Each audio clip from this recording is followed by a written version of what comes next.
Union environment minister Prakash Javadekar जी का बयान सुना था, आज अखबारों में भी उसके बारे में छपा। उनका कहना है कि प्रदूषण किसी एक राज्य की वजह से नहीं होता। प्रदूषण एक राज्य में होता है तो दूसरे में चला जाता है, दूसरे में होता है, हवा इधर से उधर जाती है। तो इसके लिए सबको मिलके काम करना पड़ेगा। उनकी बात से मैं 100% सहमत हूँ। बिल्कुल हम सबको मिलके प्रदूषण के खिलाफ जंग छेड़नी पड़ेगी। उन्होंने कहा कि प्रदूषण एक दिन में ठीक नहीं हो सकता, इसके लिए कम से कम 4 साल लगेंगे। इस बात से मैं सहमत नहीं हूँ।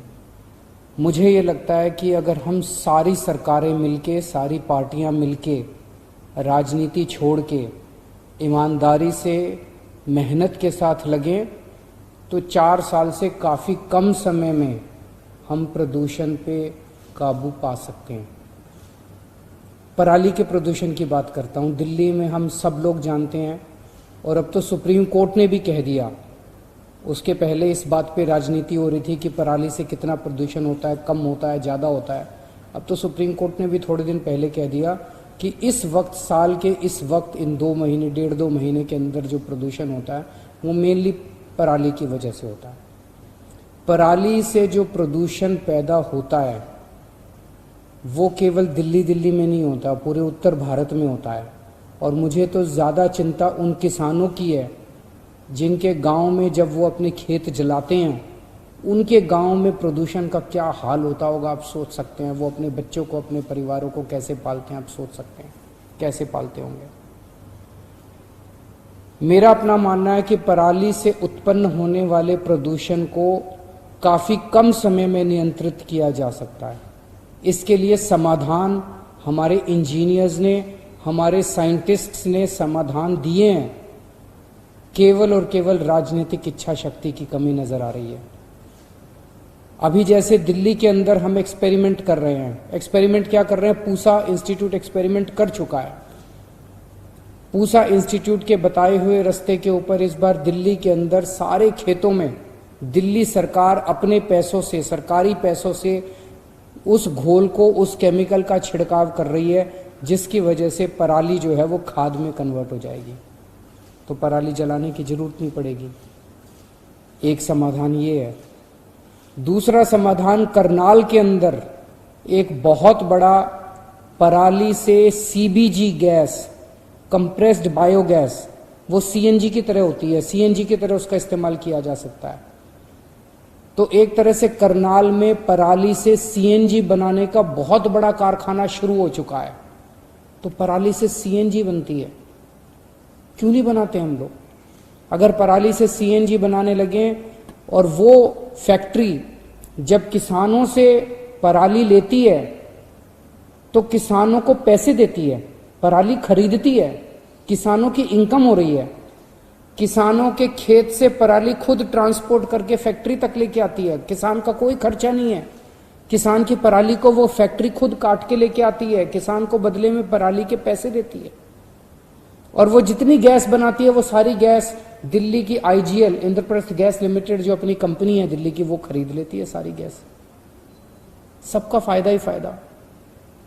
पंजाब के अंदर 7 ऐसी फैक्ट्री चल रही हैं जो पराली से कोयला बनाती हैं या पराली से कोक बनाती हैं। वो फैक्ट्रियां भी, जो फैक्ट्रियां चल रही हैं पराली से, वो किसान की पराली खुद, फैक्ट्री वाले किसान के खेत में जाते हैं, पराली काटते हैं, पराली के पैसे 500 रुपए प्रति एकड़ के हिसाब से किसान को पैसे देते हैं। किसान की कमाई होती है और वो किसान के खेत से खुद ट्रांसपोर्ट करके फैक्ट्री तक लाते हैं और फैक्ट्री में कोयला बनाते हैं और कोक बनाते हैं। ये फैक्ट्रियां एनटीपीसी को कोयला बेच रही हैं। तो पराली से कोयला बनता है, पराली से गैस बनती है, पराली को हम केमिकल इस्तेमाल करके उसकी खाद बना सकते हैं और पराली से गत्ता बनता है। अब गत्ता बनाने की कई फैक्ट्रियां शुरू हो रही हैं। तो अगर हम सारी सरकारें मिलके अपने अपने राज्य के अंदर पराली को इस तरह से इस्तेमाल करने लगे कि उसको जलाने की बजाय किसानों को उससे कमाई होने लग जाए, तो कितना कितना फायदा होगा। ये फैक्ट्रियां पता नहीं कितने लोगों को नौकरियां दे रही हैं। जो फैक्ट्री पराली से गैस बना रही है वो कितने लोगों को नौकरी दे रही है, किसान को पैसा दे रही है। जो फैक्ट्रियां पराली से कोयला बना रही हैं वो कितने लोगों को नौकरियां दे रही हैं, किसान को पैसा दे रही हैं। जो फैक्ट्रियां पराली से गत्ता बना रही हैं वो कितने लोगों को नौकरियां दे रही है और किसान को पैसा दे रही हैं। मुझे लगता है अगर युद्ध स्तर के ऊपर हम सारे शुरू कर दें तो बहुत कम समय में, साल भर में हम लोग पराली को अभी पराली एक बहुत बड़ी लाइबिलिटी बनी हुई है, पराली को लाइबिलिटी की बजाय एक बहुत बड़े अपॉर्चुनिटी में कन्वर्ट कर सकते हैं। शर्त केवल एक है, क्या हम सबकी राजनीतिक इच्छा शक्ति है या इस मुद्दे पे केवल राजनीति करनी है। मेरी केंद्रीय पर्यावरण मंत्री साहब से निवेदन है, अभी तक केंद्र सरकार सभी राज्य सरकारों के एनवायरमेंट मिनिस्टर्स के साथ मीटिंग करती रही है। यह मुद्दा बहुत बड़ा है, यह मुद्दा एनवायरमेंट मिनिस्टर्स के लेवल पे डील नहीं हो पा रहा। मेरी केंद्रीय पर्यावरण मंत्री जी से अपील है कि हर महीने नॉर्दर्न इंडिया में पराली से उठने वाला धुआं एक बड़ा पोल्यूशन का कारण है, इसीलिए उत्तर प्रदेश, दिल्ली, पंजाब और हरियाणा, इन चारों राज्यों के मुख्यमंत्रियों के साथ हर महीने केंद्रीय पर्यावरण मंत्री को मीटिंग करनी चाहिए। और जब तक पराली की समस्या, खुले दिल से मीटिंग करें, हम लोग एक दूसरे के ऊपर आरोप प्रत्यारोप ना करें।